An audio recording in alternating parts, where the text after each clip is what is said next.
కంచె గచ్చిబౌలి భూముల్లో ఎలాంటి కార్యకలాపాలు చేపట్టరాదని సుప్రీంకోర్టు తెలంగాణ ప్రభుత్వాన్ని ఆదేశించింది. ఈ భూముల్లో ఎలాంటి నిర్మాణ ఇతర పనులు కొనసాగించరాదని స్పష్టం చేసింది.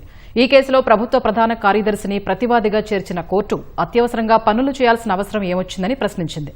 సమగ్ర వివరాలతో అఫిడవిట్ దాఖలు చేయాలని ఆదేశించిన కోర్టు ఉల్లంఘనలు జరిగితే సీఎస్ వ్యక్తిగత బాధ్యత వహించాలని తేల్చిచెప్పింది. కంచె గచ్చిబౌలి భూములపై సుప్రీంకోర్టు సుమోటో విచారణ చేపట్టింది. దేశవ్యాప్తంగా పర్యావరణ ఉల్లంఘనలపై నియమించిన అమికస్ క్యూరీ పరమేశ్వరన్ కంచె గచ్చిబౌలి భూములపై ప్రసార మాధ్యమాల్లో వచ్చిన కథనాలను ఇవాళ సుప్రీంకోర్టు న్యాయమూర్తి జస్టిస్ గవాయ్ నేతృత్వంలోని ధర్మాసనం దృష్టికి తెచ్చారు. ఈ కథనాలను పరిశీలించిన జస్టిస్ గవాయ్ కంచె గచ్చిబౌలి భూములను పరిశీలించి మధ్యాహ్నానికి నివేదికివ్వాలని తెలంగాణ హైకోర్టు రిజిస్ట్రార్ను ఆదేశించింది. ఇదే అంశంపై వాదనలు వినిపించిన తెలంగాణ ప్రభుత్వం తరపు న్యాయవాదులు 30 ఏళ్లుగా ఆ భూమి వివాదంలో ఉందని తెలిపారు.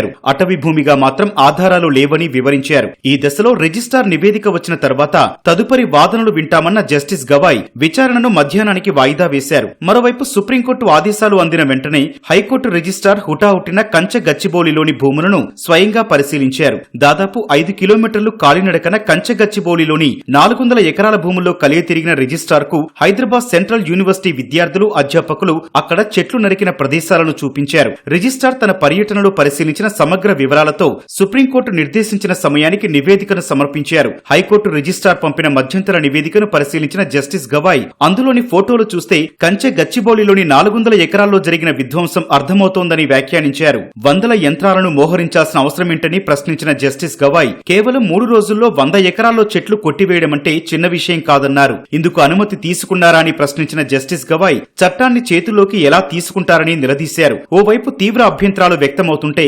అత్యవసరంగా కార్యకలాపాలు చేపట్టాల్సిన అవసరమేంటని ప్రశ్నించారు. ఈ కేసులో తెలంగాణ ప్రభుత్వ ప్రధాన కార్యదర్శిని ప్రతివాదిగా చేర్చిన ధర్మాసనం అన్ని వివరాలతో అఫిడవిట్ దాఖలు చేయాలని ఆదేశించింది. తదుపరి ఆదేశాలిచ్చే వరకు కంచె గచ్చిబౌలి భూముల్లో ఎలాంటి చర్యలు చేపట్టవద్దని ఆదేశించారు. ఈ ఉత్తర్వులను ఉల్లంఘిస్తే సీఎస్ వ్యక్తిగత బాధ్యత వహించాలని మధ్యంతర ఆదేశాలు జారీ చేశారు. తదుపరి విచారణను ఈ నెల 16కు వాయిదా వేశారు.